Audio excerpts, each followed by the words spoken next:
Nitish Kumar governor से मिले, ये तस्वीर देखिए। राज्यपाल से मिलकर अपना इस्तीफा सौंपा नीतीश कुमार ने, मुख्यमंत्री पद से इस्तीफा दिया। और नीतीश के इस्तीफे के बाद अब बारी थी नया विधायक दल का नेता चुनने की। तो सम्राट चौधरी दल बल के साथ, काफिले के साथ पहुंचे हैं विधायक दल की बैठक के लिए। वो तस्वीर है।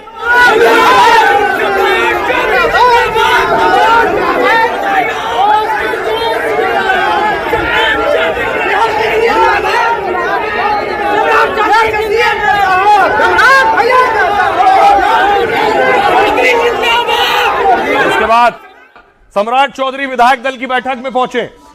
बीजेपी के विधायक मौजूद थे और दल का नेता चुना जाना था। बढ़ा दीजिए।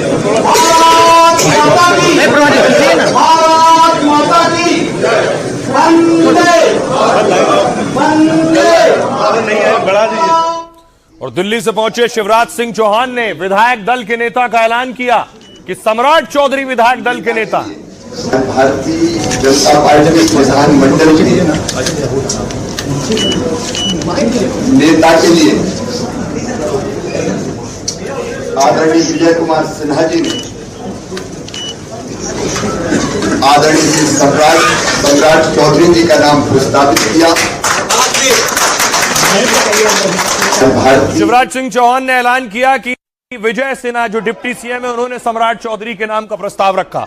उसके बाद सम्राट चौधरी पर बधाई का तांता लग गया। शिवराज सिंह चौहान ने गुलदस्ता भेंट किया।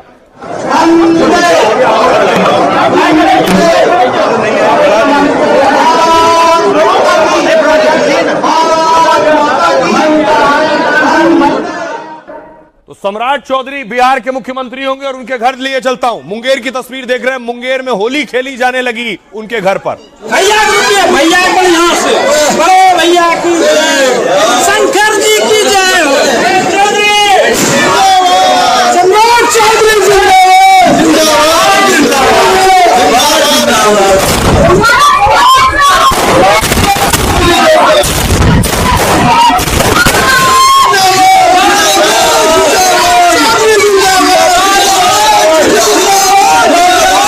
सम्राट चौधरी बिहार बीजेपी के अब सीएम होंगे। उनके वो मुंगेर से आते हैं। मुंगेर में देखिए होली खेली गई और उसके बाद मुंह मीठा कराया गया।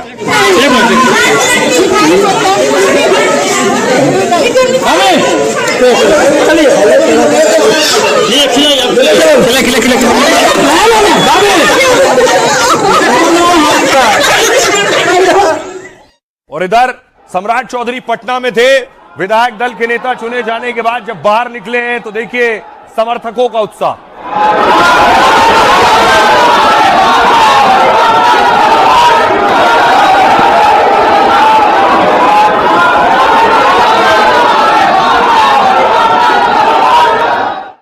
और दूसरी एक दिलचस्प तस्वीर सामने आई जब नीतीश कुमार और सम्राट चौधरी एक साथ थे। नीतीश कुमार ने ताली बजवाई सम्राट के लिए। सम्राट के पांव छुए।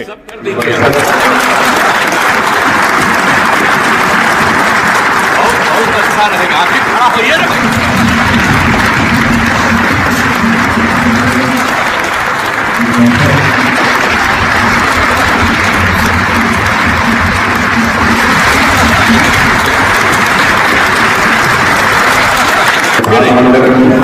सब कर दीजिए। बहुत अच्छा रहेगा, आप भी खड़ा होइए ना भाई।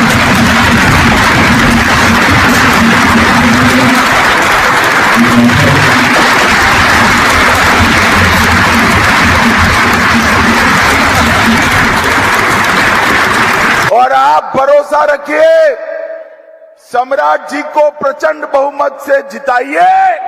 मोदी जी सम्राट जी को बड़ा आदमी बनाएंगे, बड़ा आदमी बनाएंगे।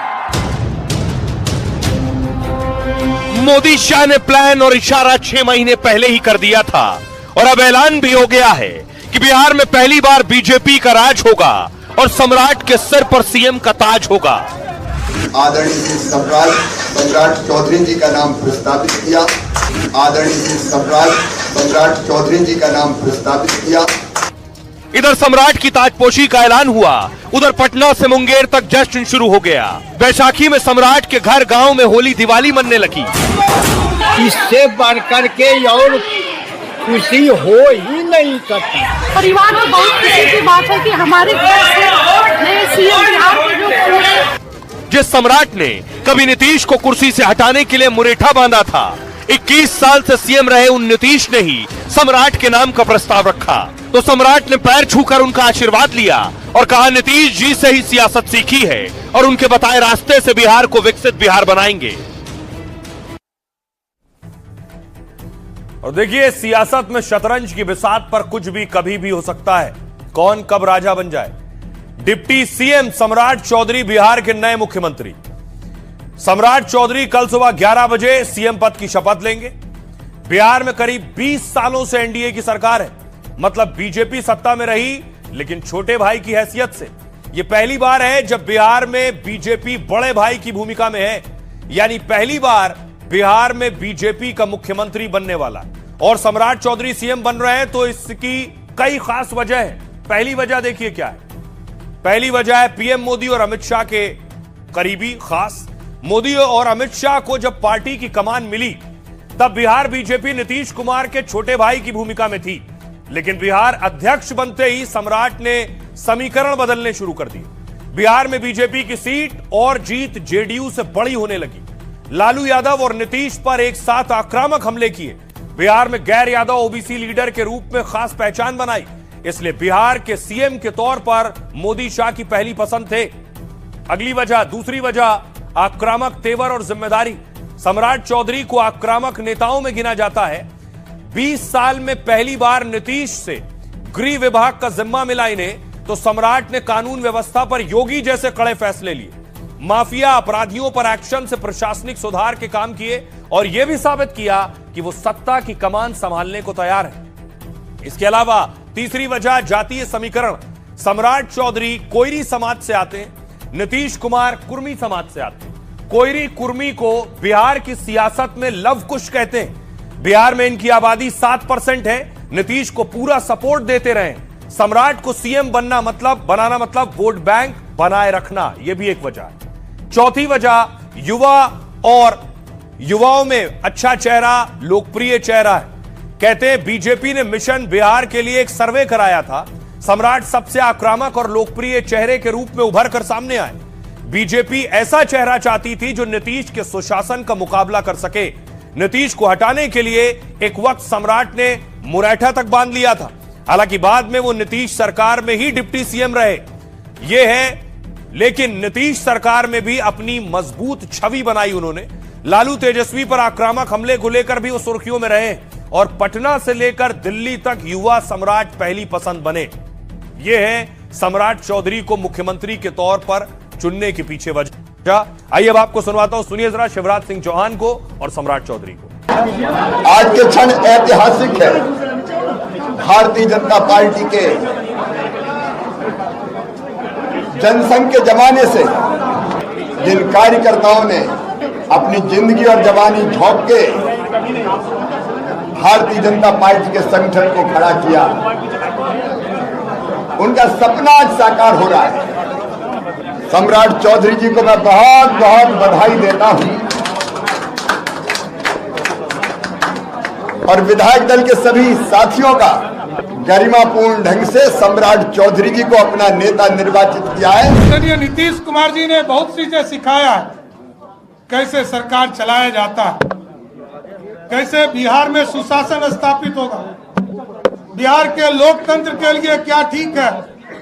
मैं तमाम लोगों को जरूर आश्वस्त करता हूं कि बिहार के लोकतंत्र के लिए, बिहार के विकास के लिए, बिहार की समृद्धि के लिए, जिस तरह आदरणीय प्रधानमंत्री जी ने विकसित भारत का सपना देखा है, 2047 में भारत विकसित हो, और बिहार के मुख्यमंत्री तत्काल आज के मुख्यमंत्री नीतीश कुमार जी ने जिस तरह समृद्ध बिहार का सपना देखा है, हम तमाम भाई मिलकर इस बिहार को भी समृद्ध बनाएंगे और देश को भी विकसित बनाने का काम करेंगे।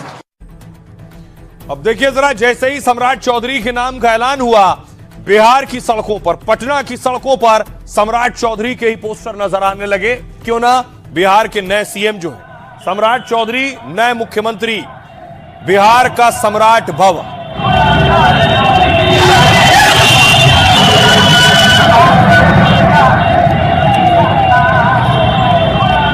और ये सम्राट चौधरी के बारे में आपको बताऊं वो बातें जो बहुत कम लोग जानते हैं। ये सम्राट चौधरी का परिवार है, बहुत कम लोग उनके परिवार के चेहरों से वाकिफ हैं। सम्राट बिहार के सबसे चर्चित और फायर ब्रांड नेताओं में से एक है। करीब 12 करोड़ के मालिक सम्राट को लग्जरी गाड़ियों का शौक नहीं है। सम्राट को महंगी कारों से ज्यादा दिलचस्पी सोना, चांदी और जमीन में है। सम्राट और उनकी पत्नी ममता के नाम करीब 50 लाख रुपए का सोना है, जबकि पटना से मुंगेर और तारापुर तक 8 करोड़ रुपए से ज्यादा की जमीन है। सम्राट की पत्नी एडवोकेट हैं और दोनों बच्चे सियासत से दूर पढ़ाई में व्यस्त हैं। लेकिन मुंगेर में जन्मे सम्राट का सियासी परिवार से गहरा नाता रहा है। उनके पिता शकुनी चौधरी 7 बार विधायक और सांसद रह चुके हैं, जबकि मां पार्वती देवी 30 साल पहले तारापुर से विधायक बनी थी। जो सम्राट बिहार बीजेपी के बड़े नेता हैं, वो कभी आरजेडी जेडीयू के साथ थे। राजनीति की शुरुआत आरजेडी से की और राबड़ी सरकार में मंत्री रह चुके। 2014 में सम्राट चौधरी लालू की पार्टी छोड़ जेडीयू में शामिल हो गए। नीतीश सरकार में सम्राट चौधरी को कृषि मंत्रालय की जिम्मेदारी मिली, लेकिन सम्राट को नीतीश से ज्यादा मोदी शाह की नीति पसंद आई। 2017-18 में सम्राट बीजेपी में आए और पहले संगठन में काम किया। बिहार में बीजेपी के उपाध्यक्ष और अध्यक्ष बने और सत्ता तक पहुंचे।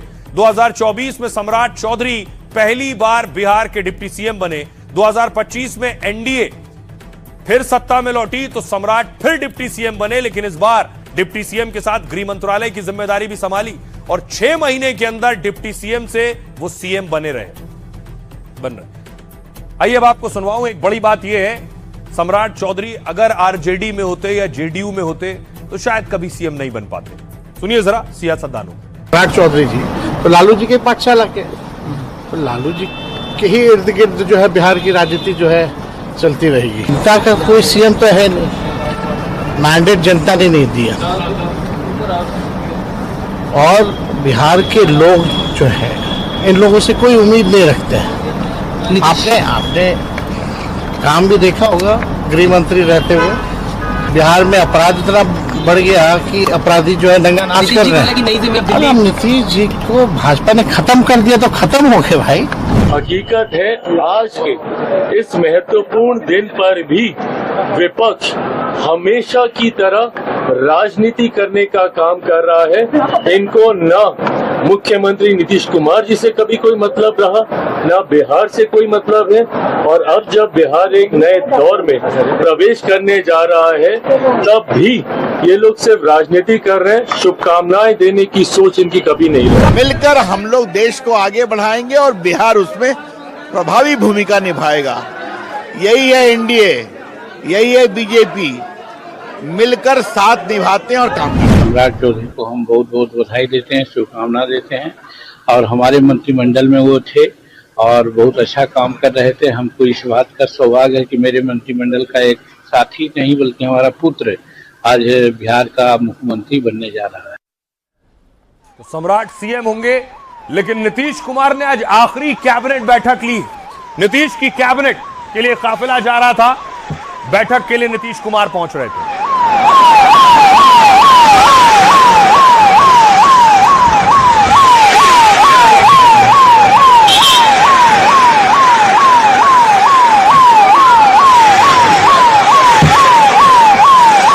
विधानसभा की तस्वीर आप देख रहे हैं, नीतीश कुमार विधानसभा पहुंचे।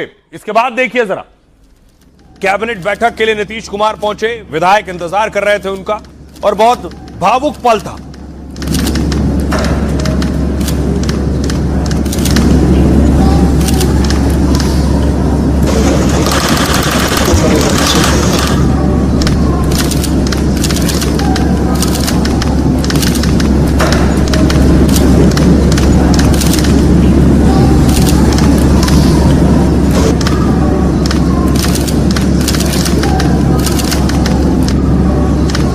आप देख रहे हैं नीतीश कुमार के लिए भी बहुत भावनाओं से भरा पल था। उनके साथ जिन्होंने सालों दशकों काम किया है उनके लिए भी ये क्षण सबके चेहरे देखिए, चेहरे से आपको अंदाजा होगा सभी बहुत भावुक हैं नीतीश कुमार को जब छोड़ने के लिए आए हैं विधानसभा से बाहर।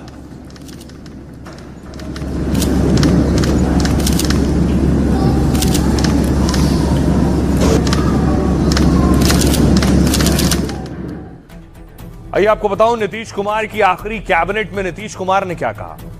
नीतीश कुमार ने सीएम पद छोड़ने से पहले कैबिनेट की बैठक की। बैठक में सम्राट चौधरी ने नीतीश का धन्यवाद किया, विजय चौधरी ने। इसके बाद नीतीश कुमार ने 6 मिनट का विदाई भाषण दिया। बैठक में संबोधन के दौरान नीतीश कुमार बहुत भावुक हो गए। नीतीश ने साथियों से पूछा, मेरा फैसला सही है ना? भरे मन से ज्यादातर ने कहा, कुछ ने हां कहा, कुछ ने कहा हमें मंजूर नहीं। तो नीतीश ने कहा 2005 में आया और जहां तक मुझसे हो सका मैंने किया। बैठक में उन्होंने कहा नई सरकार को मेरा मार्गदर्शन मिलता रहेगा। अब हम उच्च सदन जा रहे हैं, आप लोग मिलकर विकसित बिहार बनाइए। नीतीश की बातें सुनकर बैठक में मौजूद हर कोई भावुक हो गया। समाज कल्याण मंत्री मदन सैनी अपने आंसू रोक नहीं पाए। माहौल ऐसा हो गया कि लोग सामने रखे गिलास से पानी तक नहीं पी पा रहे थे। बैठक के बाद उन्होंने मंत्रिपरिषद के सहयोगियों के साथ फोटो खिंचवाई। बैठक के बाद नीतीश कुमार को छोड़ने पूरा कारवां पोटेको तक आया। उन्होंने वहां खड़े होकर अपने सचिवालय को भावुक अंदाज में निहारा और फिर हाथ जोड़कर अपने मंत्रियों को प्रणाम किया और फिर रवाना हो गए उस सचिवालय से जहां 21 साल तक सीएम के तौर पर मीटिंग करते रहे नीतीश कुमार। जब वो सीएम बने तब बिहार अति पिछड़ा था, विकास दर नकारात्मक 5% थी और लेकिन अब बिहार देश के सबसे तेजी से बढ़ते राज्यों में शुमार है। बिहार की विकास दर करीब 9% है और पूरे देश में यह तीसरे नंबर पर है। सुनिए जरा नीतीश की विदाई के बाद क्या कुछ कह रहे हैं सियासतदान। अब मेरा एक स्लोगन रहेगा हमेशा, जब तक सूरज चांद रहेगा नीतीश तेरा नाम रहेगा। हम लोग के लिए आज के दिन बहुत दुखद दिन है। तो होगा मेरे पास कोई शब्द नहीं। मैं तो भगवान से कामना करता हूँ, ईश्वर से कि हमारे माननीय मुख्यमंत्री जी स्वस्थ रहें और हमेशा गरीबों के बीच में जब तक हैं। उन्होंने कहा कि अब हम इस्तीफा देने जा रहे हैं और हम सरकार को जो आगे सरकार बनेगी एनडीए को उनको मार्गदर्शन करेंगे, उनको सलाह देंगे। जाहिर है कि नीतीश जी की मर्जी से तो हो नहीं रहा, चाहे लाख लोग कुछ भी कह ले। उनकी मर्जी को कैसे समेट के रख दिया एक वाक्य में कि एक हाउस नहीं देखे थे, वो देखने की प्रबल इच्छा थी। अब आगे के लिए एक नजीर बन गई है कि जिनको भी रास्ता दिखाना हो उनके लिए पता कर लो कौन सा हाउस मिसिंग है, वहां पहुंचा दीजिए, वो सीएम हाउस छोड़ देंगे। ये विधानमंडल का चॉइस है और विधानमंडल ही सर्वोपरि होता है। और आज का दिन मैं सर्वप्रथम नीतीश कुमार को धन्यवाद दूंगा कि उन्होंने दिल्ली जाने का मन बनाया और ऐसी परिस्थिति लाया, सम्राट चौधरी को आशीर्वाद भी दिया। खूब बढ़िया काम होगा। हाँ, जो नीतीश आदेश करेंगे होते रहेगा। नीतीश मॉडल जैसा ही होगा दादा, नीतीश जी के जैसा ही काम करेंगे सम्राट जी। नीतीश जी आदेश करेंगे वो काम करेंगे। नीतीश कुमार अब सीएम नहीं रहेंगे, लेकिन ये अटकलें थी कि नीतीश के सुपुत्र डिप्टी सीएम बनेंगे। लेकिन अब उन अटकलों पर भी विराम लग गया है। माना जा रहा था कि नीतीश के बेटे निशांत डिप्टी सीएम बनेंगे, लेकिन खबर है कि वो नई सरकार में शामिल होने के लिए राजी नहीं है। उनका कहना है कि वो जेडीयू संगठन का काम करना चाहते हैं। तो क्या पार्टी उन्हें नया नीतीश बनाने की तैयारी कर रही है? क्या जेडीयू अपनी नई चुनौतियों का तोड़ निशांत में ढूंढ रही है? पिछले 2 दशकों से जेडीयू की पहचान सीएम की कुर्सी के रूप में रही। अब यह पहचान बदल गई तो दबदबा बनाए रखना आसान नहीं होगा। जेडीयू के सामने संगठन और सरकार में पकड़ कम होने का खतरा रहेगा।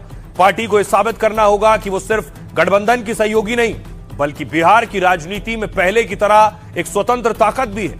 एक तरफ उसे बीजेपी के साथ सत्ता का तालमेल बनाए रखना होगा, दूसरी तरफ अपने कार्यकर्ताओं और समर्थकों को भरोसा दिलाना होगा। जेडीयू के सामने अपनी नई भूमिका तय करने की बड़ी चुनौती होगी। जेडीयू को नीतीश कुमार जैसा एक सर्वमान्य चेहरा ढूंढना होगा। यह सवाल हमेशा बने रहेगा कि निशांत कुमार कितने स्वीकार्य होते हैं।